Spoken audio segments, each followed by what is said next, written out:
Tonight we're telling you what happened at Black Hollow Ridge start to finish, no cuts.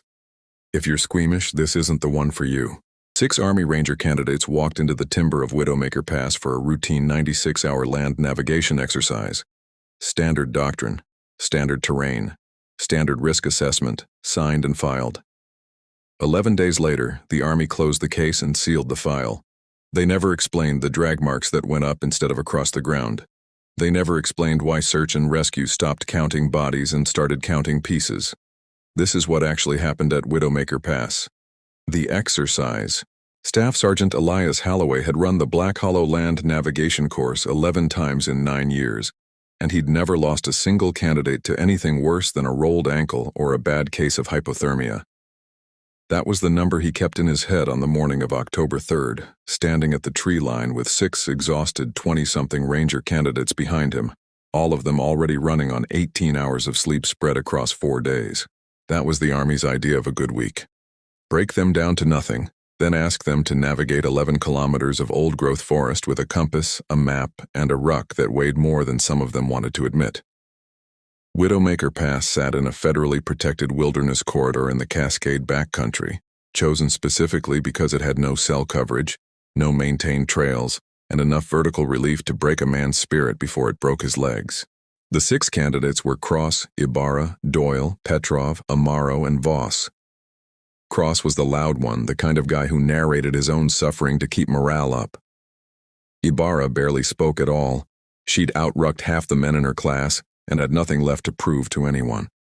Doyle was 22 and still had baby fat under his eyes, the youngest in the group, and the others had unofficially adopted him the way soldiers do with the ones who remind them of a little brother.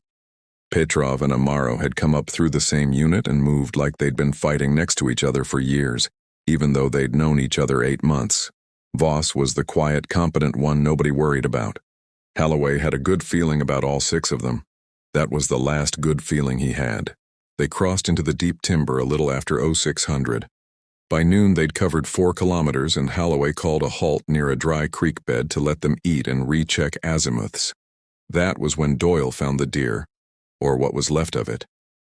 It had been torn open from sternum to hindquarters, ribs splayed outward like something had pried them apart by hand, and the organs were simply gone.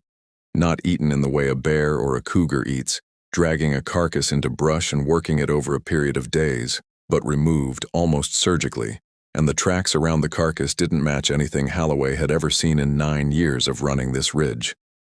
They were too large for a bear, and shaped wrong for one besides.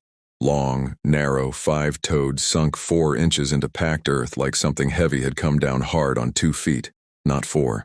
Cougar, Holloway said, because it was the only word that kept 6 kids calm, and he moved the group on before anyone could argue with him. They made their rally point by 1800 and set up a hasty perimeter. No fires allowed, cold rations, 2-hour rotating watch. Holloway took first watch himself.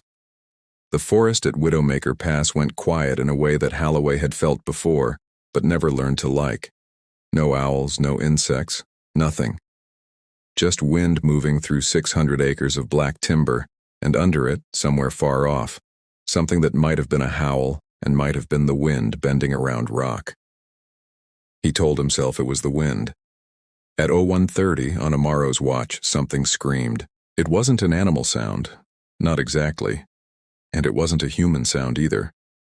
It sat in some register between the two.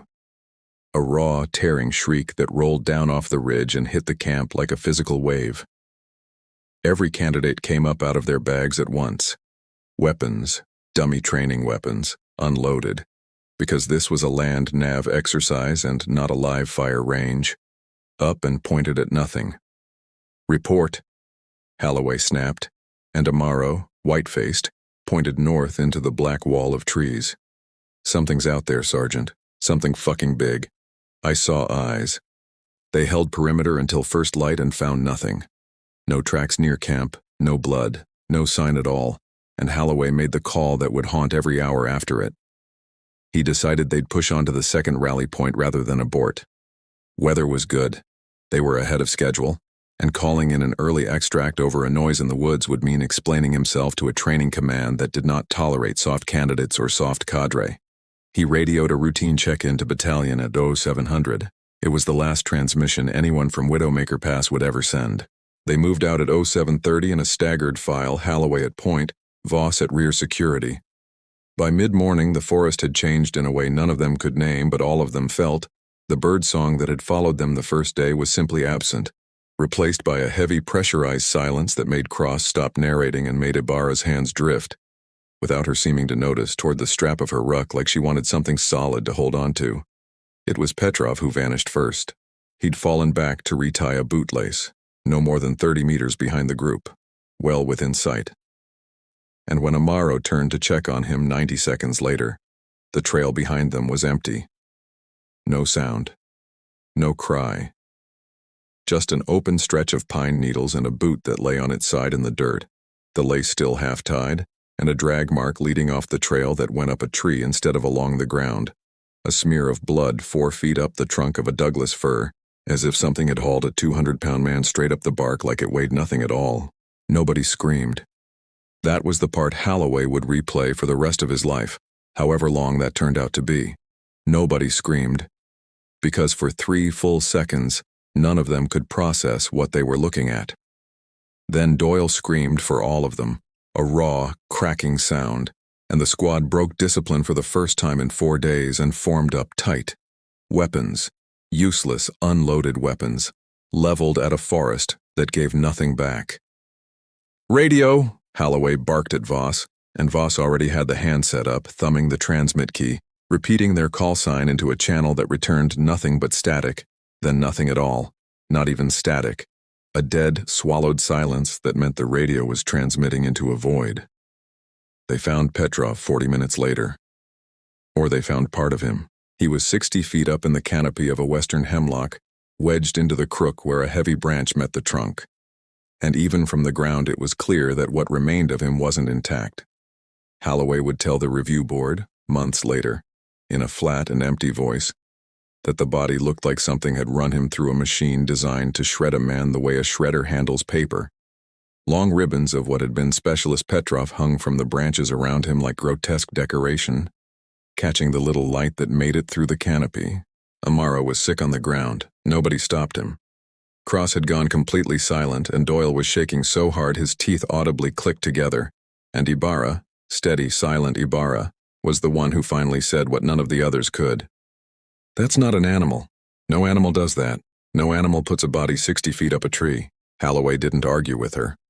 He'd stopped believing his own cougar theory somewhere around the moment he'd seen the drag mark going vertically up bark instead of horizontally along the ground.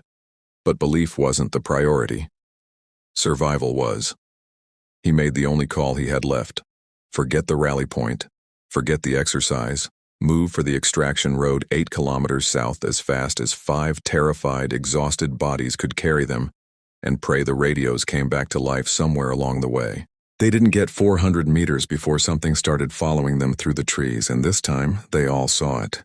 It moved between the trunks in flashes, never fully visible, never fully hidden, a shape that stood taller than any man Holloway had ever served with, moving on 2 legs with a gait that was wrong in a way none of them could articulate, too fluid at the shoulders, too rigid at the hips, like something built out of 2 different animals stitched together by someone who'd never seen either one work. Matted dark fur. A head too long and too low, hung forward on a neck that seemed to have too many joints in it. And eyes, pale, flat, reflective eyes that caught what little light there was and threw it back yellow-white, tracking them without ever seeming to blink. "Fucking run," Holloway said, and for once in 4 days of training, nobody hesitated to obey an order. They ran in a broken line through timber that tore at their uniforms and scraped skin off their forearms, ruck straps biting into shoulders that had nothing left to give, and behind them the thing came on without ever seeming to hurry, closing the distance between one blink and the next, in a way that defied what any of them understood about how a body, any body, was supposed to move. Doyle went down first, a root catching his boot, and Cross turned back for him without thinking, the 2 of them scrambling in the leaf litter for 3-4 seconds too long. It took Cross by the shoulder and the hip in the same motion, and the sound that came out of him lasted less than 2 seconds before it simply stopped, cut off mid-scream the way a phone call drops when the line goes dead. Doyle didn't stop screaming until Amaro grabbed him by the collar of his uniform and physically hauled him back onto his feet and into a run. Both of them not daring to look back at whatever was happening in the brush behind them. Both of them already knowing. Holloway would tell the board, the parts of it he could bring himself to say out loud, that the thing didn't eat like a predator finishing a kill. It didn't stop to feed. It processed a body with terrible mechanical speed, and then it was moving again, already closing on the rest of them. Like killing was only the first step of something else it needed to do, and the killing itself cost it nothing at all. Ibarra made a stand at the edge of a rock shelf, screaming at the others to keep running while she bought them distance, swinging her ruck like a weapon because it was the only weapon she had. And Holloway heard her go, heard the specific wet, tearing sound of it from 40 meters out, and kept running because there was nothing else left to do. Because stopping meant Voss and Amaro and Doyle died too. And some cold, functioning part of his brain that had survived 3 combat deployments was still doing the math on how many of his people he could get out alive. The answer in the end was 0. They lost Voss somewhere in the last kilometer before the extraction road, the group scattering under a final surge of speed from something that seemed to enjoy the chase more than the kill, funneling them apart on purpose, picking them off one at a time the way a wolf works a herd it's already decided it owns. Holloway heard Amaro go down behind him and didn't look back. He would carry that for however many hours he had left. He heard Doyle, 22 years old, baby-faced, everybody's little brother, don't scream his name once, just once, Sergeant, and then nothing. And Holloway kept running with tears freezing on his face in air that had gone suddenly, impossibly cold. Cold enough that his breath came out in visible clouds despite it being early October at low elevation, as if the thing hunting them carried its own winter with it. He made it another 600 meters before it caught him too. The extraction team that arrived at the pickup point 4 hours later, when the overdue check-in triggered a recall, found an empty stretch of gravel road and a forest gone dead silent in every direction. The search that followed lasted 6 days and involved 40 personnel, 2 helicopters, and a team of cadaver dogs that refused, on the second day, to go any further into the timber no matter what their handlers did. Dogs sitting down at the tree line, whining, refusing every command, refusing every treat, until their handlers gave up trying to force them. Search and rescue found the first body on day 3, and after that, they stopped calling them bodies in their radio traffic and started using a quieter word because bodies implied something more intact than what they were actually finding. They were shredded. That was the word one of the SAR team members used in his official statement before his supervisor asked him to revise it to something more clinical for the report. Shredded like pieces of paper, he'd said, and torn into strips and hung, impaled on broken branches 30, 40, 60 feet up in the canopy, scattered across nearly a kilometer of old-growth forest like something had carried each one individually to its own particular tree and left it there on display. They recovered 6 sets of remains. They identified all 6 through dental records because there was nothing else left to identify them by. The official Army report, filed 11 days after the exercise began, listed the cause of death for all 6 candidates as animal attack, species undetermined, consistent with large predator activity. The report noted, in a single dry sentence buried on page 14, that investigators were unable to identify tracks, hair samples, or bite radius measurements consistent with any known North American predator species. The file was sealed. The training corridor at Widowmaker Pass was quietly decommissioned and struck from every future exercise rotation. No public explanation given. Local hunters still avoid the ridge. The ones who don't, the ones who go in anyway looking for a story, come back, if they come back at all, with the same account, the same detail repeated over and over in a dozen different retellings across a dozen different years. Something moving between the trees on 2 legs that shouldn't move like that, and pale eyes that catch the light and don't blink, and don't look away, and don't stop coming. 6 Rangers went into Widowmaker Pass to prove they could survive anything the Army could throw at them. Something was waiting there that had never once lost. The Army closed this file in 11 days and never opened it again. We just did. If Widowmaker Pass got under your skin, you know what to do. Subscribe, ring the bell, and don't go looking for this one in the dark. It's still out there. It's still hungry. And it already knows these woods better than you ever will.